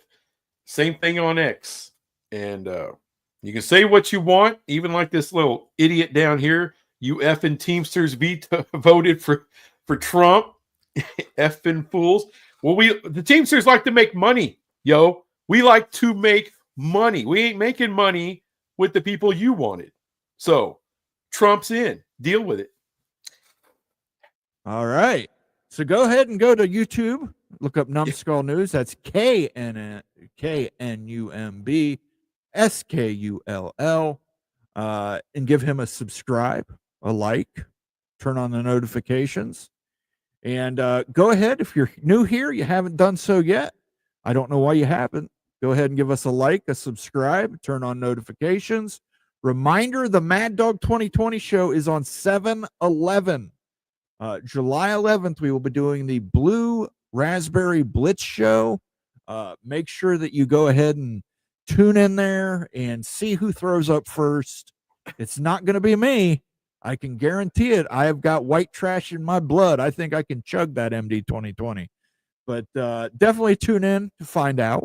I want to thank everybody who joined us tonight. I want to especially thank those who left super chats and gifted memberships to us, including Ryan Willie, Becky Go Huskies, Ricky Tungate, Antoine Johnson, PSU Nitwit, Ryan Willie again, MBM 357. Thank you, guys. You do so much to help us here on the channel, maintain our liquidity and upgrade some stuff. So I appreciate it. For myself, for Nate, for Numbskull News, peace out.